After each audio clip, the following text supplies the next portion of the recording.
My fellow Dungeon Masters, here we are. It is time for you to begin writing your Dungeons & Dragons campaigns. You have your mission statements from Session 0, along with the player feedback and input that you have received. So it is finally time for you to sit down and build a plot for your players to experience. And who would have thought? This video is not a how to play D&D, and at this point, you should know that you need to go read the books. So before we even get into this, please go do so. This series is here to help Dungeon Masters and players become better writers and Dungeons & Dragons players. I wish I could sit down and explain every aspect of the game to you, but sadly that is something that you need to do on your own.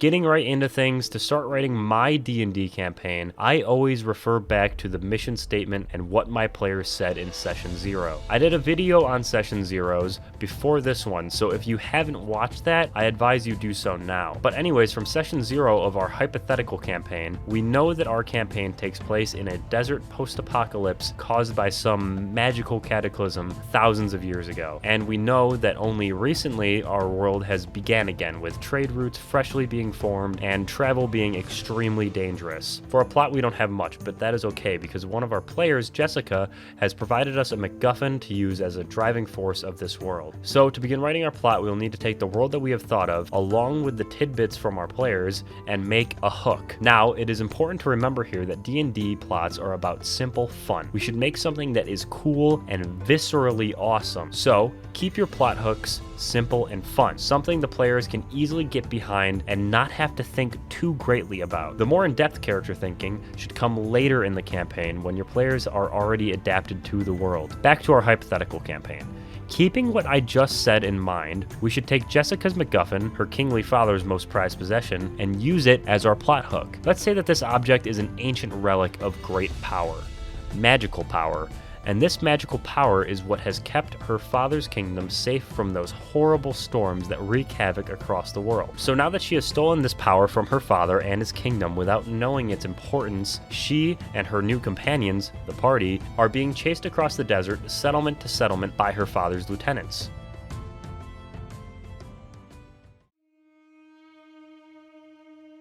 It is important to give players motivation to work together as a party in the plot hook, and this can be done in an array of ways, the easiest of which is to give them similar goals. Our other players, Steve and Peter, should now be given a reason to help Jessica, the similar goal. And this can be done in a couple of ways, one of which is having the players work it out on their own during the game, or the other is to have players work it out in their backstories. Never force the players to work together by writing it into their backstories for them. That deprives them of becoming a team on their own and makes them feel less connected with the game. So let's say that for our campaign, everyone talked it out and came up with the idea that Steve, who is playing a blood hunter monster slayer, was wandering the castle grounds after selling pelts to the king. He then discovered Jessica, and she convinced him to help her steal the artifact, ensuring that it is the key to fame and fortune. Steve agreed, and after they robbed the king, they were lost in a sandstorm, where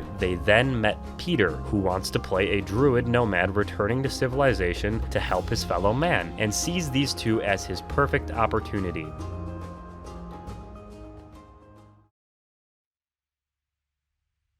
By creating this plot hook and connecting it to our players' backstories, we can now work out a sort of campaign guideline. And a campaign guideline is extremely important for writing D&D adventures. It allows Dungeon Masters to have a reference point to refer back to on a regular basis that explains where the players are in the campaign, what the immediate threat is, and where the players will be if they succeed. So, for our hypothetical campaign, where the players have an immediate and recurring threat that drives them across the desert, keeping the setting fresh and the plot moving. And we have an overarching plot device that gives the players a mystery to solve that they can unravel every session as it goes along, which are aspects that all guidelines should try to incorporate. So we should be set. This campaign guideline that we're going to use uses the tiers of play, which is an outline of what your players should be doing in your campaign at each level. Using this makes the players feel a great sense of progression, and also helps the DM hone what kind of adventures your players should be going on a session-to-session basis. For our hypothetical campaign, our guideline would look like this.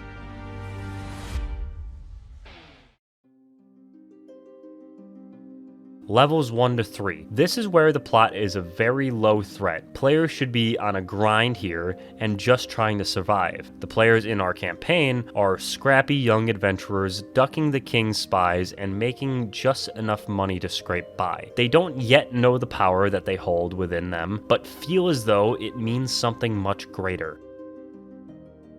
Levels 4 to 5. Here's where you can up the ante a bit and give the players a bit more of a challenge, and make their adventures mean something. Give it a bit more stakes, whether that be more gold or people's lives in danger. The players in our campaign at this level have made a name for themselves and escaped the King's Men. They have also discovered the true power of the relic, as it is a power source for ancient machinery, and they must now decide what to do with it.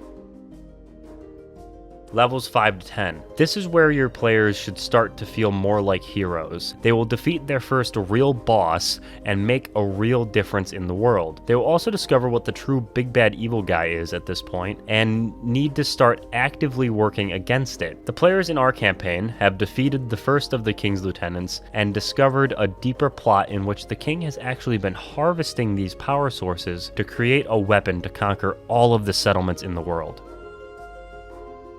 Levels 10 to 15. These levels are a continuation of the last, but the threat gets even greater. If the players lose now, it may mean the fate of everything that they know, but if they win, they will be known throughout the world. For our players are now traveling back through the world to stop the king in his attempts to build a super weapon, freeing each settlement as they come to it and killing the king's lieutenants who have taken power sources from these settlements. Levels 15 to 20. This is what we have been building up to. Play all of your cards now. The players in our campaign are fighting for the fate of everything against the one behind it all. The players have killed the king's lieutenants and taken their power for their own, and are now using it against the king, who has rushed his super weapon and is now using it to wage war against the players.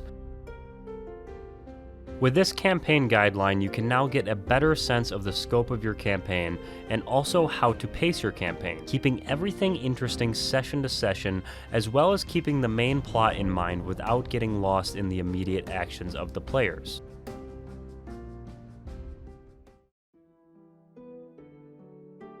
So, in the end, with a plot hook written, and players woven into the plot, and a campaign guideline finished, next we can get into building the world itself and making a map. But for now, I wish you all luck on building up your campaigns and working with your players. And speaking of players, please don't forget to subscribe, because in the next video I will be discussing how to write player backstories.